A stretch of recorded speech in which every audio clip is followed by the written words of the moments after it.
მოგესალმებით, მე ვარ ანანო დოლობერიძე, კომპანია Faber-ის თანადამფუძნებელი და როდესაც დღევანდელ დღეზე ვფიქრობდი, რაზე შეიძლება და გამაკეთებინა ჩემი პრეზენტაცია, იქიდან გამომდინარე, რომ Black Friday ახლოვდება, ვფიქრობ, რომ ყველაზე მნიშვნელოვანია გესაუბროთ მდგრად მოდაზე, რომელიც ჩვენი პროდუქტის შექმნის ერთ-ერთი მიზეზია. Faber-ამდე დაახლოებით 15 წლიანი გამოცდილება მაქვს მოდის ინდუსტრიაში, რომელიც გარედან ძალიან ლამაზია და ძალიან მიმზიდველი, მაგრამ ის ნეგატიური გავლენა, რაც მოდის ინდუსტრია აქვს დღეს ჩვენ სამყაროზე, არის ერთ-ერთი მთავარი მიზეზი, რატომაც შეიქმნა Faber-ი და არსებობს. და ამის ერთ-ერთი მარტივი მაგალითი არის ის, რომ ყოველწლიურად 100 მილიარდი ტანსაცმელი იწარმოება. ეს არის ძალიან რთული მაჩვენებელი, იმიტომ რომ მოდის ინდუსტრია მეორე ადგილზეა გარემოს დაბინძურების კუთხით ნავთობის შემდეგ და რეალურად ძალიან აზიანებს ჩვენ გარემოს. Black Friday ვახსენე და ეხლა მოდის Black Friday, მაგალითად შარშან 2023 წელს დაახლოებით 60 მილიარდის ნავაჭრი იყო გლობალურად მხოლოდ აი ამ ერთ დღეს და ჩვენც ალბათ ყველანი მოტივირებულები ვართ, რომ რაღაცა ვიყიდოთ, რაღაცა კარგი ფასდაკლებით ვიყიდოთ, მაგრამ დავფიქრდეთ და მე ვიყიდოთ ალბათ უფრო მნიშვნელოვანია, იმიტომ რომ ხშირ შემთხვევაში ეს უფრო ემოციური გადაწყვეტილება, რაღაც იმპულსური, იმიტომ რომ კარგი შემოთავაზება და არა იმიტომ რომ ეს ნივთი ჩვენ გვჭირდება. შესაბამისად, ჩვენც როგორც Faber-ს ყოველ Black Friday-ზე გვაქვს კამპანია, როგორც მწვანე პარასკევი და ჩვენს მომხმარებელს მიუხედავად იმისა, რომ პლატფორმა ვარ და გაყიდვა ჩვენთვის მნიშვნელოვანია, ვეუბნებით, დაფიქრდი სანამ იყიდი და თუ არ გინდა და არ გჭირდება, მოდი საერთოდ არ იყიდო. შესაბამისად, პრობლემა, რომლის გამოც შევქმნით Faber-ი, არის ის, რომ ეს ნივთები, ეს ტანსაცმელი, რაც იწარმოება, ამის დაახლოებით 85% ხდება ნაგავსაყრელებზე. არ ვიცი, ალბათ ბევრ შეგხვედრია ფოტოები ბანგლადეშიდან, განადან და თითქოს ეს ჩვენს ირგვლივ არ არის. ჩვენ არ გვაწუხებს ვიზუალურად, ჩვენ არ გვეხება, მაგრამ რეალურად ეს ყველაფერი ასევე აისახება ჩვენს გარემოზე, სასმელ წყალზე და პანდემიამ კიდევ უფრო დააჩქარა იმის გააზრება, რომ ბრენდები დღეს ფიქრობენ, როგორ გახდნენ უფრო მდგრადები, როგორ მიაყენონ ნაკლები ზიანი გარემოს, როგორ შეცვალონ რაღაც მათი წარმოება, მათი პროდუქტი უკეთესობისკენ და ჩვენთვის, როგორც ბრენდისთვის, დღეს აქ ბრენდინგზე ბევრი ვისაუბრეთ, ერთ-ერთი მთავარი ღირებულება სწორედ ეს არის, რომ შევუწყოთ მოდის მდგრად განვითარებას ხელი. მაგალითისთვის, არ ვიცი ხა ბევრს გაცვიათ აქ ჯინსები, მაგრამ ალბათ არასდროს გიფიქრიათ, შეიძლება გიფიქრიათ კიდევაც, რომ ერთი ჯინსის წარმოებას დაახლოებით 1000 ლიტრი წყალი ჭირდება. და მაგალითად გლობალური შეთანხმების ერთ-ერთი მთავარი მიზანი რაც არის ის, რომ 2030 წლისთვის მოსახლეობამ მსოფლიომ შევინარჩუნოთ სუფთა სასმელი წყალი. საბამისად, ბუნებრივი რესურსების გამოყენება წარმოებისას არის კიდევ ერთი ის დიდი პრობლემა, რომელიც ჩვენ რაღაცნაირად ჩვენი ქცევით უნდა შევცვალოთ და შევამციროთ. და რას ვაკეთებთ ჩვენ და რატო შევქმნით Faber-ი, ხო? იმიტომ რომ ნაკლები ვიყიდოთ, თუ არ გვჭირდება, არ ვიყიდოთ, მაგრამ თუ შეიძლება და გვჭირდება რაღაც, გავაკეთოთ უფრო მდგრადი არჩევანი. ეს იქნება resale პლატფორმა, ეს იქნება renting-ი, ანუ ქირაობა, ეს იქნება გაცვლა, thrifting-ი თუ ასე შემდეგ. შესაბამისად, მნიშვნელოვანია, რომ ჩვენ ამ საკითხს მივუდგეთ უფრო სერიოზულად და თუ შეგვიძლია მივცეთ უფრო გრძელი სიცოცხლე ჩვენს ნივთებს, გავახანგრძლივოთ მათი გამოყენების უნარიანობა და სწორედ ამიტომ შევქმნით Faber-ი.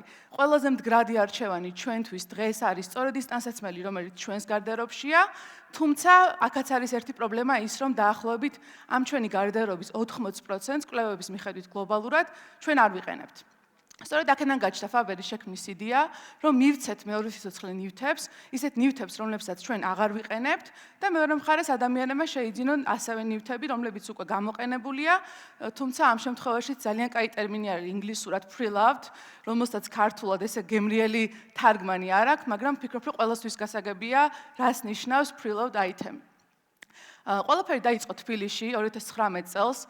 ჩვენ როცა Faber-ს ვიწყებდით და ჩვენს მეგობრებში, ნაცნობებში ვყვებოდით რა ბიზნესის დაწყებას და რა სტარტაპის დაწყებას გეგმავდით, ბევრი გვეუბნებოდა, რომ ხართ გიჟები. და რატო?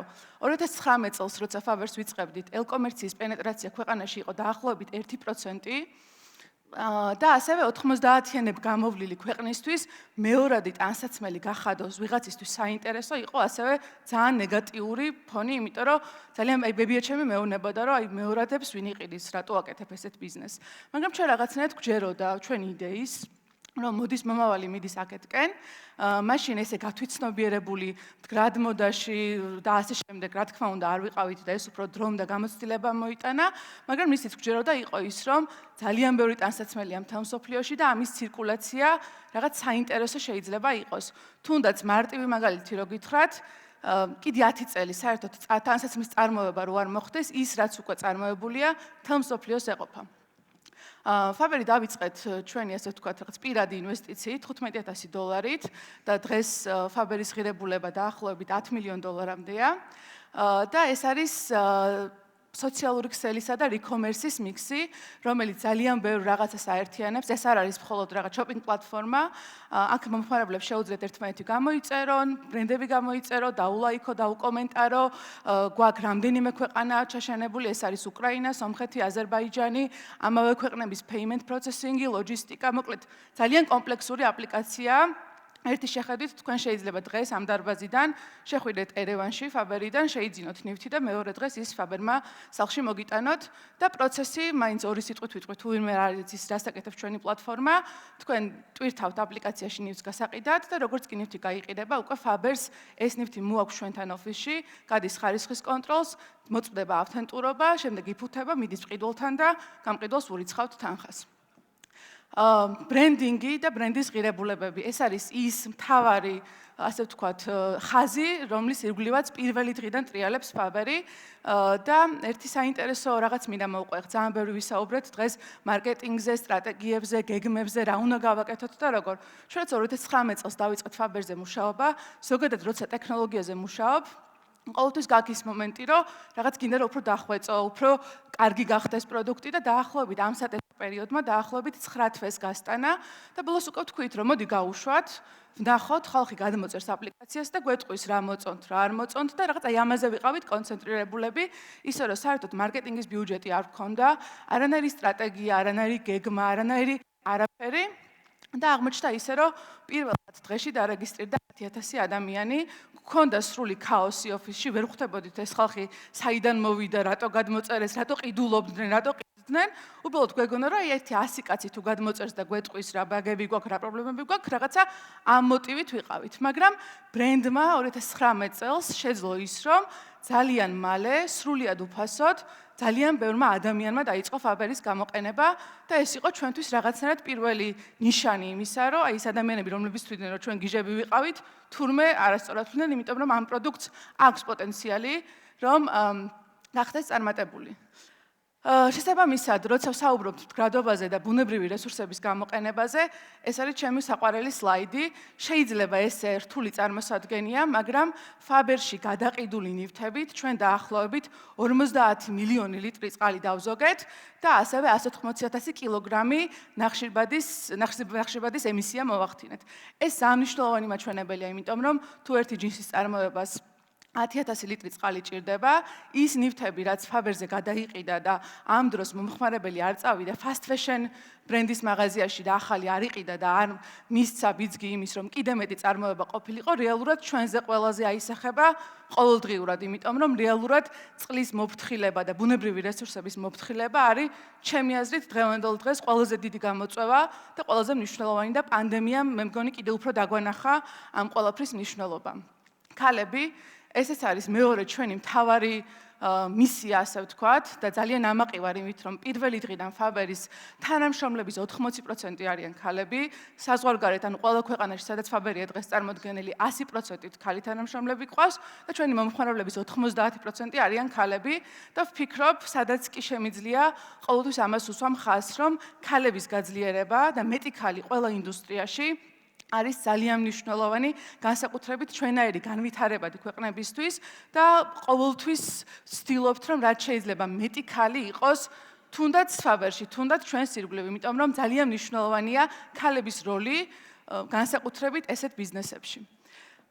ბრენდი, რომელიც დაფუძნებულია ნდობაზე, ესეც არის ძალიან მნიშვნელოვანი.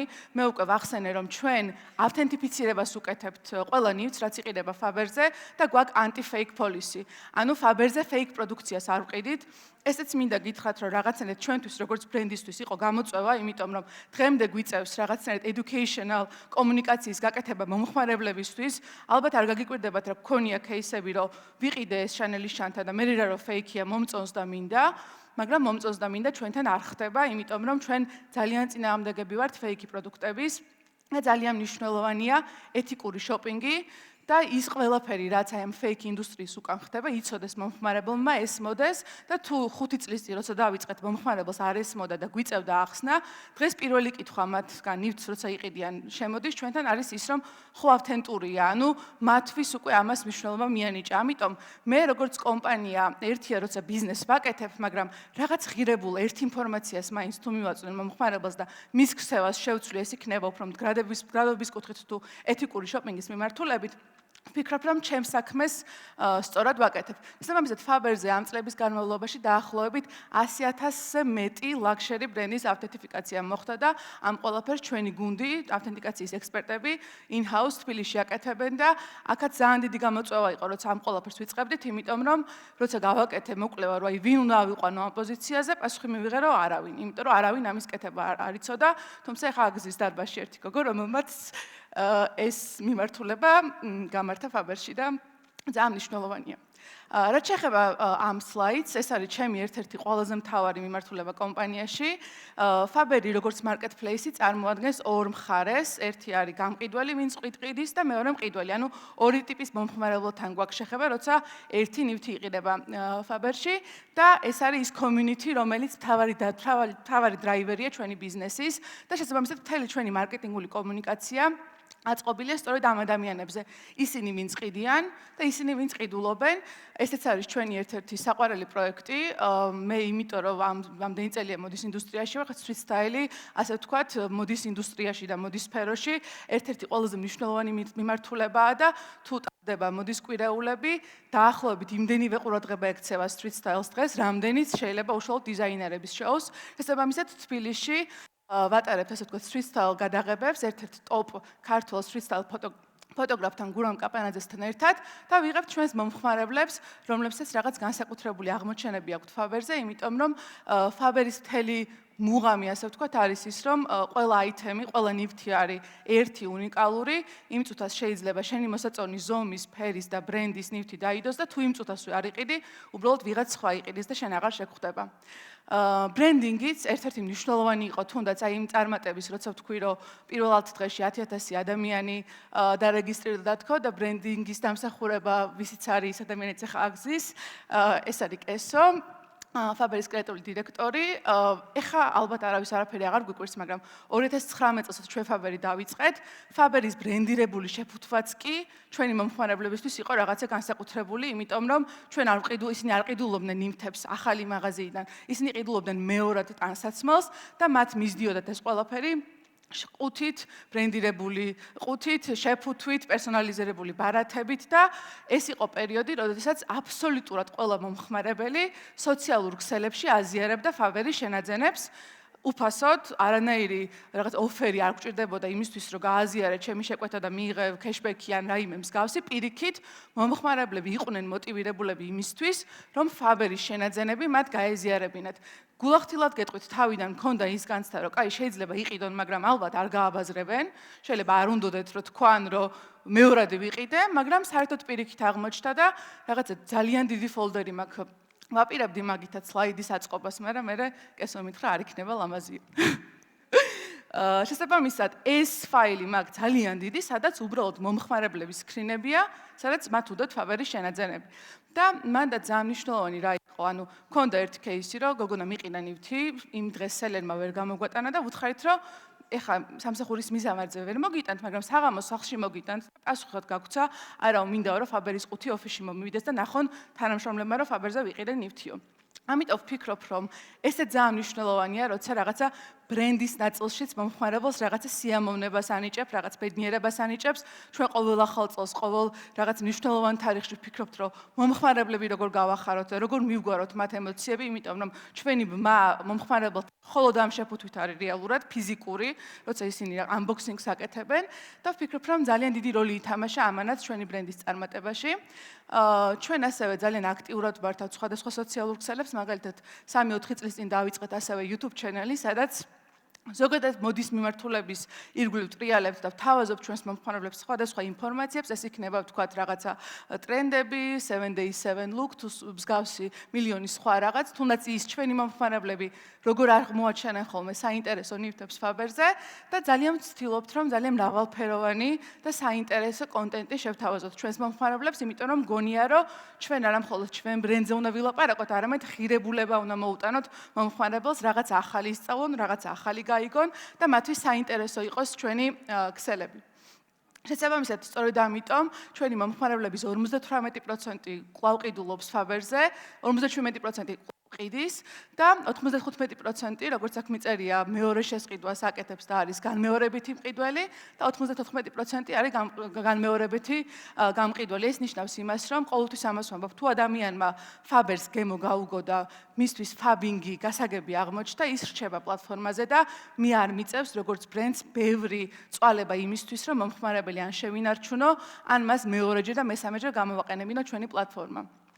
ეს ყველაფერი არ მოხდებოდა ალბათ რო არა სხვადასხვა მხარდაჭერა ისეთი ორგანიზაციების და კომპანიების, რომელსაც ახლა თქვენ ლოგოებს ხედავთ, ძალიან მნიშვნელოვანია სტარტაპისთვის ესეთი დასაპორტება და რაღაცა ესეთ რთულ გზაზე, ძალიან დიდი გამოწვევებით სავსეზე, ასე ვთქვათ, გვერდში დგომა, იმიტომ რომ გავეშვით თუ არა და დავიწყეთ თუ არა ფუნქციონირება, მალევე პანდემია დაიწყო, უკრაინაში გავეშვით თუ არა, მალევე ომი დაიწყო, აზერბაიჯანში შევედით თუ არა, სომხეთსა და აზერბაიჯანში ომი დაიწყო, ჩვენს ქვეყანაში სულ არეულობაა და სულ იმას ვიზახი, რომ ერთხელ არ ყოფილა ისეთი მომენტი, რომ შვიდად ვიჯდეთ და ვიმუშაოთ. სულ რაღაცა ხდება და მე გვიწევს იმის გაანალიზება, ეს შედეგი იმის ბრალია, რომ გარეთ აქციაზე იყო და ხალხმა ვერ იფაბინგა თუ ეს იმის ბრალია, რომ ომის დროს რაღაც ბომბი ჩამოვარდა და უბრალოდ ვერ გამოიყენეს, თუმცა რაღაცნაირად იმუნიტეტიც გამოვიმუშავეთ და რაღაც თუ არ ხდება, უფრო გვაწუხებს და ვფიქრობთ, რომ იქნებ ატომური ბომბი წამოვიდეს, რომ ახალი კამპანია დავგეგმოთ. ამიტომ ესეც რაღაცნაირად ჩვენი ბედი აღმოჩნდა, რომ რაღაც საქართველოში სტარტაპი სულ რაღაცნაირ ჭიდილში ვართ, მაგრამ იმეც არ ვყრით, იმეც არ ვკარგავთ. და გვჯერა ის, რომ ჩვენ ერთად შეგვიძლია შევამციროთ გავლენა ჩვენს დედამიწაზე ნეგატიური და Faber-თან ერთად ის გავხადოთ უფრო მდგრადი, ეთიკური და ცირკულარული. დიდი მადლობა.